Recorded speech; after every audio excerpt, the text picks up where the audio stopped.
issues shaping the continent. Now with more time to offer an in-depth look at all the trends that matter to you. What's making the headlines and what's behind them? We're on the streets to give you in-depth reports and insights. DW News Africa.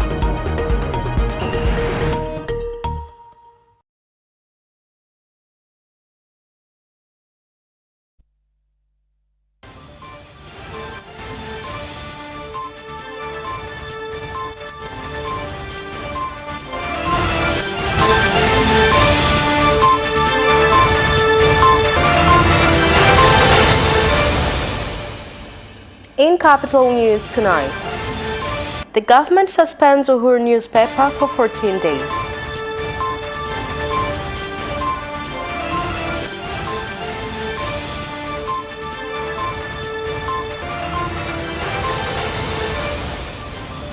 Government now allows anyone who needs the COVID-19 vaccine.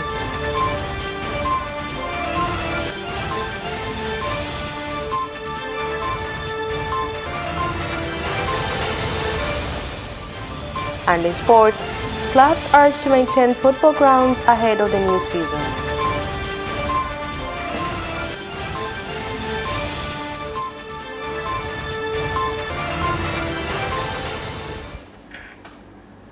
Hello and good evening. This is Capital News at 9:30. My name is Naspa Mwambe. Let's get started with the national news.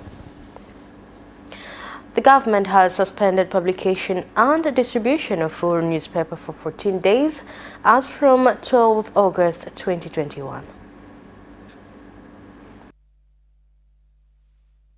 In a press statement, the Director of Information Services, Emmanuel Msigwa, said that the penal measures come after the newspaper number 24084 edition on its front page published a story with the headline, "I have no intention of vying for presidency in 2025 by Samia," with the story continuing on the second page. The statement said that the Information Services Department had found that the news had legal shortfalls and lacked professionalism by writing false information on the President of the United Republic of Tanzania, Samia Suluhu Hassan, and that according to the Information Services Act, Uhuru newspaper can appeal to the relevant minister. Meanwhile, Chama cha Mapinduzi CCM has also reacted to stories circulated by Uhuru newspaper today. Na kwa hiyo amelishwa kweli maneno. Na muungwana ni vitendo. Sisi lazima tuwe waungwana. Tumuombe radhi Mheshimiwa Rais. The president did not make those statements. We have to do something about it. Secondly, we have agreed on several issues. First, calling a board meeting, where from the meeting the board has decided of suspending leaders who were directly involved in running the newspaper, including Ernest Sunguru, the managing director, Afmani Mbutuka, the chief editor, and Rashidi Zahoro, who was the supervisor. Niwapongeze bodi, wameshakutana na wameniletea taarifa ya hitimisho la kikao chao. The government has announced that as from August 12 this year, everyone who will be allowed to get vaccinated against COVID-19 after seeing increasing demand for the vaccine. Kwa hiyo tukaona kwamba kumbe wanajitokeza. People are really showing up, so we thought there is a need of expanding those groups, although the prioritized group are still considered in the exercise. From tomorrow, whoever will go at the centers will be vaccinated. Viongozi wote wa dini tulikuwa hapa tunakubaliana. All religious leaders present here have agreed that all religious believers must wear face masks when at worshipping houses, consider social distancing so that we could reduce complications of spreading the virus. Ukeketaji, ajira za watoto, mimba za utotoni na ndoa za utotoni. Circumcision, child labor, early pregnancies, and childhood marriage. Children who have been raped or sexually harassed must be taken for counseling. Tunapenda kutamka kuwa watoto walioathirika kwa ubakaji ama ulawiti. President Samia Suluhu Hassan has met and held talks with the leadership of Tanzania Women Judges and Magistrate Association, TAWJA, at State House Chamino, Dodoma. on the report. In the talks, the chairperson of Tauja, Judge Chakin Demelo, commended President Samia Suluhu Hassan for her leadership in various areas, including the issue of gender equality by increasing the number of women in leadership positions, while President Samia pledged to support the association in implementing their responsibilities. Meanwhile, President Samia Suluhu Hassan has also met and held talks with the President of Tanganyika Law Society, TLS, Dr. Edward Hosea, with President Samia Suluhu Hassan assuring TLS of working closely with them. Tunarudisha mahusiano yetu mazuri na serikali. Sisi kazi yetu kubwa ni kuishauri serikali. We are restoring our relationship with the government. Our main job is to advise the government on legal matters. The President has listened to us and promised to continue cooperating with us. We have also talked about the interests of TLS, lawyers, and those in government. So we believe now our party will work as an association of lawyers in TLS and those in the government. But we have also discussed various issues and advised the government on the private sector, believing the private sector contributes to development of our country. Lakini pia tumechambua mambo mbalimbali ya kuishauri serikali kuhusu sekta binafsi. As Tanzanians wait for the government's decision on the mobile phone money transfer crisis in Dar es Salaam, citizens have said the situation has caused many to revert to old methods of sending money in order to avoid high transaction charges. Ina maana mimi na laki moja tu, lakini naenda kukatwa laki moja. When I send 100,000 shillings, 6,000 shillings will be deducted as mobile money levy. Honestly, this levy is painful and it does not meet end target because neither the service provider nor the sender is benefiting from transactions made apart from the government. I'm calling on them to evaluate this move again. Tunaomba watusaidie, watufikirie. We are calling on the government to do something because employments created through mobile money platform have been jeopardized by these new levies. Business is now difficult. People no longer make transactions as how they used to before. Traders have been affected because commissions have gone down.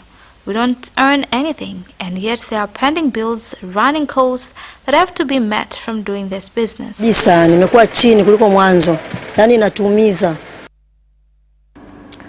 Inspector General of Police IGP Simon Siro has directed implementation of a one-month operation against drug dealers and traffickers, as well as acts of gender abuse in Zanzibar. Matokeo mengi utaona kwa mfano haya yanatokana na makosa ya jinai yamepungua kwa takriban 18. Haya makosa yanatokana na ajali barabarani yamepungua takriban 34%. Kwa hiyo ni mafanikio makubwa, tunawapongeza sana na mwatake tuendelee kupambana hivyo hivyo kwa sababu tunawajibika kuhakikisha kwamba nchi yetu inaendelea kuwa shwari. Witnesses from the Republic in the armed robbery case facing the former District Commissioner of High, Lengai Ole Sabaya, and 2 accused have finished testifying with the Arusha Resident Magistrate Court, expected to give its verdict on whether Sabaya and his co-accused have a case to respond or not on 12th August. The court adjourned the case after the 11th witness, Constable James, finished testifying by saying that investigation revealed that the armed robbery incident at Mohammed Saad's shop was done by Lengai Ole Sabaya and his guards. The Minister of Health in Zanzibar has issued statistics on the COVID-19 situation, as well as progress on the vaccination drive, whereby latest data shows that 15 people have died and 24 others are receiving treatment in hospital.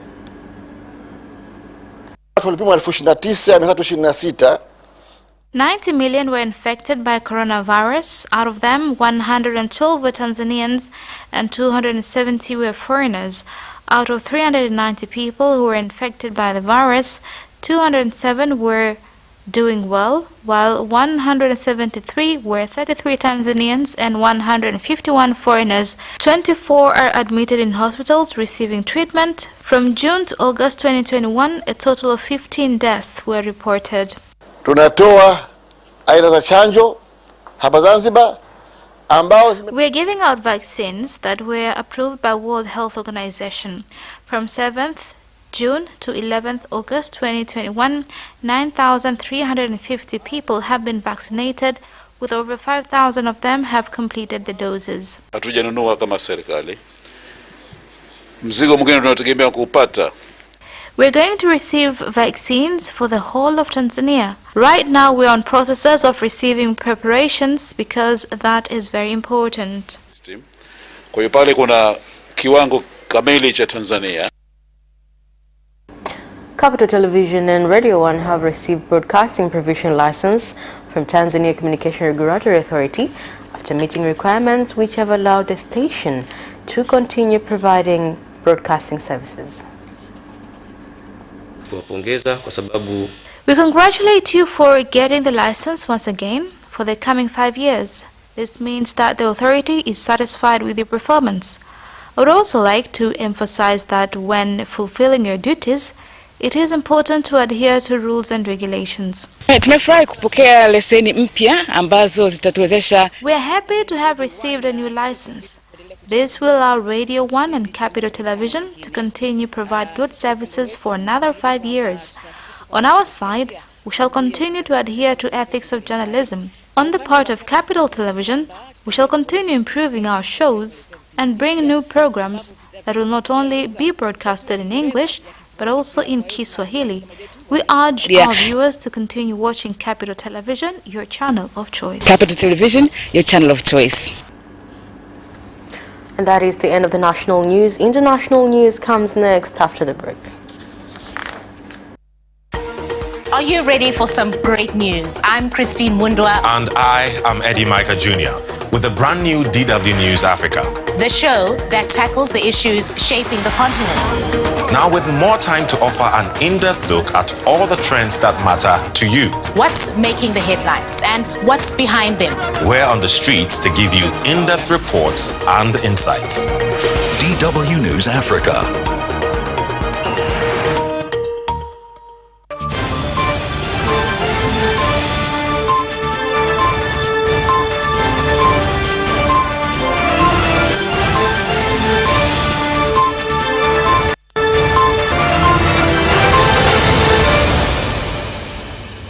Welcome back, and now in international news. 8 people have died after consuming illicit brew in Bahati, Nakuru County, Kenya. A nurse at the Bahati hospital said the victim started vomiting on Monday evening and complained of stomach aches. Several other survivors are still undergoing treatment. Wamekufa watatu na wamekufa juu ya pombe. Kukaa kidogo nikirudi nasikia pia kuna wengine wawili wamekufa. Sasa wakati tumeenda hospitali, madaktari wakamshughulikia, ndio ikasemekana ni pombe waliuziwa hapa kwa hii area hodi. Na hiyo pombe walikunywa Sunday na jana walikunywa. Sasa hiyo pombe kukaa dakika kidogo wakaletwa 4 wote wakafariki mara moja. In Germany, a meeting has been held in the Chancellery to decide the way forward in the next few months regarding possible lockdowns and improvements to the vaccination rollout. For more on this, we are joined with our correspondent Thomas Parra from DW Berlin. Now, Thomas, Germany leaders have announced that they will end free coronavirus testing in October. Why was this decision taken? As the number of infections rise, German authorities are trying to put more pressure on those who have not yet been vaccinated, especially as officials have pointed that this segment of the population is behind the rising number of cases in the country. There is a perceived vaccine fatigue here in Germany, as well as a reported stagnation in the inoculation rate. But as every German adult can now get a free vaccination without any kind of priority list, authorities have pointed that those who do not want to get their jab will have to provide proof of a negative test more often when they are indoors with other people, for example in a restaurant or in a gym, and they will have to pay for their own tests. Why is there such a debate in Germany about these antigen tests? Until now, the German government has offered those tests for free and they are widely available. They are seen as a good way for people to return to a sense of normality. you get your negative test and then you go to the restaurant next door kind of thing. They are also seen as a good way to identify positive cases and have a better picture of the coronavirus situation in the country. So now that they will no longer be free for the unvaccinated, a measure that, by the way, will start in October, there's concern that this could impact that picture, as people would possibly refrain from taking them if they have to pay. And there has also been criticism that imposing more restrictions for the unvaccinated is, in a way, making vaccination compulsory through the back door. The government rejects this, saying that vaccination remains voluntary. In general, how bad is the fourth wave of the coronavirus pandemic in Germany? Although infection numbers in Germany are still low compared to the crisis at the beginning of the year, there is indeed growing concern about the rate in which new cases have been increasing in the past few weeks, about the spread of the highly contagious Delta variant, and also about the situation in other European countries. Germany registered this week nearly 5,000 new daily cases, which is an increase of 40% compared to the previous week and the highest number since the end of May. Meanwhile, around 55% of Germans, or about 46 million people, are now fully vaccinated. This is certainly positive compared to other nations around the world, but below the government's wish of 70 or 80%. Thank you for the update. Until next time, and that is the end of international news. Business comes next after the break. Tune in to Business Edition and meet business leaders and experts who keep you informed on business and economic developments taking place in the country, such as tourism, construction, energy, transport, mining, agriculture, communication, banking, real estate, and more. Business Edition on Friday at 8:15 p.m. only on Capital Television.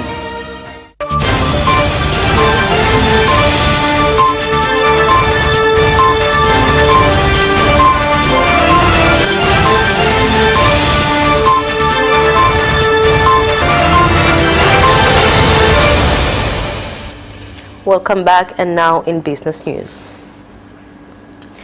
Tanzania Port Authority has said that during the month of July this year, the volume of foreign cargo received was 1,450,000, being an increase of 23% compared to July last year. July mwaka 2021 July 2021, we have served 136 ships nationally and internationally, so to make an increase of 20 ships, as you can see, is a very large increase of almost 17%. So we see progress, and the situation would be better if it were not for this disease. Ships have been dwindled around the world, but we have continued to do well due to government's efforts.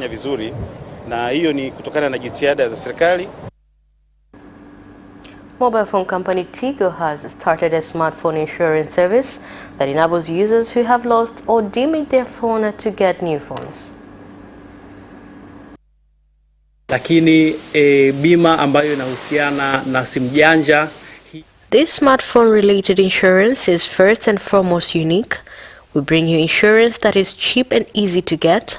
The customer will come to our shops and buy a smartphone and pay only 50% for being able to insure his phone for a whole year. Weza kubima simu yake kwa muda wa mwaka mzima. Sisi Sanlam tumejipanga. At Sanlam, we plan to pay claims easily and efficiently. For example, a customer phone is stolen or damaged, then he will be able to be paid within just 10 days. And if it is damaged, then it will be repaired through certified technicians. Kutengenezeka kwa kutumia mafundi ambao wameidhinishwa na wamethibitishwa. Tanzania Engineering and Manufacturing Design, TEMDO, has said that it has started the process of designing a sugar processing plant for small industries in areas where there are many sugarcane farmers in order to address the problem of sugar shortage in the country. Na kwa mwaka huu wa fedha, another architecture is underway, and by this financial year 2021-2022, we hope we will complete the architectural exercise and we will reach the highest level of mechanical engineering. ya juu kabisa. Ile mitambo midogo ya kuzalisha sukari I can apply for the money day and night for sugar production plants for smallholder farmers. The strategic project are what the government has set its focus on so that it can be implemented. Hiyo ndio serikali itafocus kwa ajili ya lakini hela ya kuendesha shirika. The efficiency and productivity of the machinery to be developed here will be large enough to reduce production costs, and this will help to boost our industries. Tutakuwa na uwezo mkubwa wa kukuza viwanda vyetu. And that's it for the business news. Sports comes next after the break. Away first time, good start from Bolt. Bolt leading a moment and going away. Gay trying to go with him, and he's going to be dragged through to second place, but he's going to win it by 2 meters. Away first time, good start from Bolt. Bolt leading a moment and going away. Gay trying to go with him, and he's going to be dragged through to second place, but he's going to win it by 2 meters.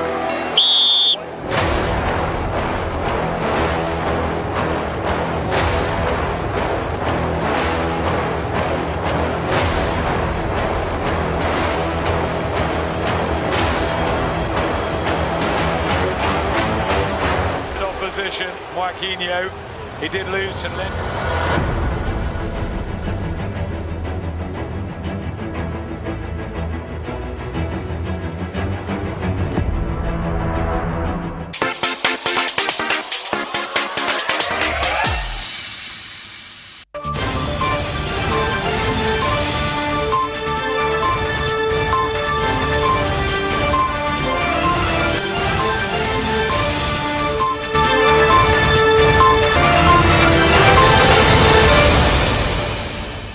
Welcome back, and now in sports news. The Tanzania Premier League Board, TPLB, has urged clubs to ensure their football grounds are in good condition ahead of a new season.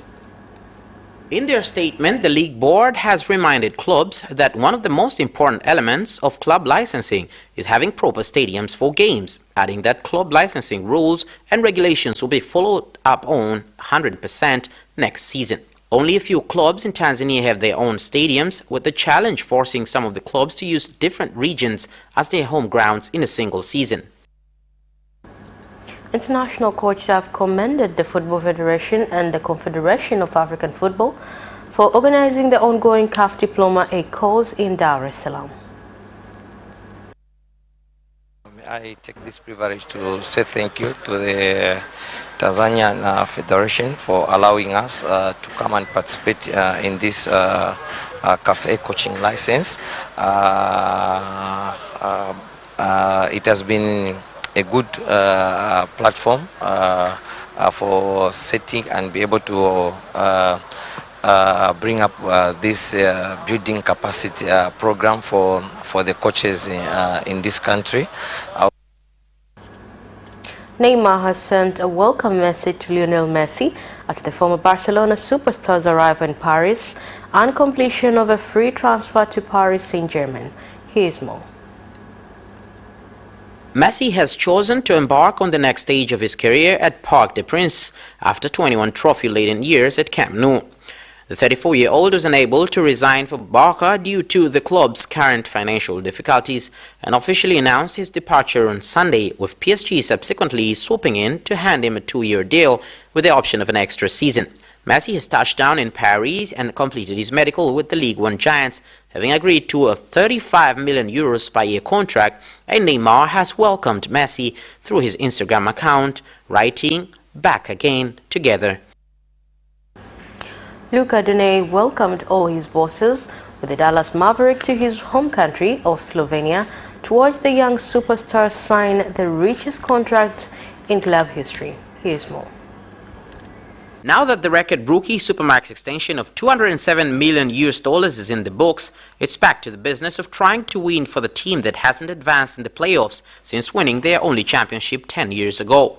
The Mavericks have the most important piece of their next title pursuit under contract through 2026-27, although that final season is a 5-year deal that starts in 2022-23 as a player option. Doncic was eligible for the massive payday because he made the All-NBA first team twice in his second and third seasons. And that sports item ends our news bulletin for tonight. Thank you for watching and good night.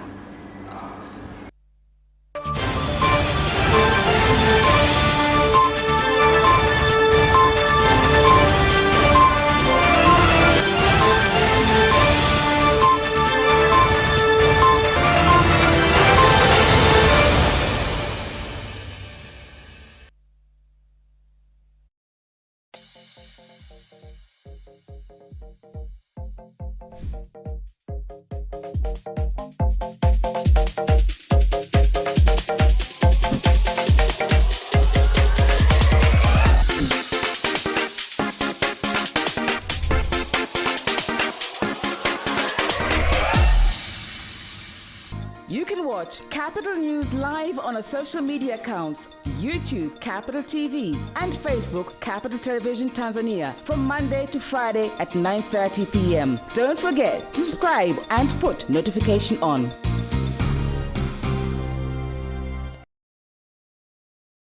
Ule msimu wa 88 ndio huu. Vituo vyako bora vya ITV, Radio 1, Capital Radio na Capital Television tunakuletea ofa kabambe. Pata fursa ya kutangaza nasi kwa bei ya punguzo kabisa. Nunua matangazo manne ya sekunde 30 kwa upande wa television kwa shilingi 500 na kwa upande wa radio matangazo madogo madogo, yani casual advert manne kwa shilingi 100. Ofa hii ya msimu wa 88 pia inahusisha vipindi vya dakika 5 na 10 kwenye TV na Brand Talk kwenye radio. Kwa maelezo zaidi, wasiliana na idara ya masoko kwa simu namba 0658777144 au 0676777147. Changamkia ofa hii, kwani mwisho wake ni tarehe 15 mwezi wa 8 2021. Vigezo na masharti kuzingatiwa.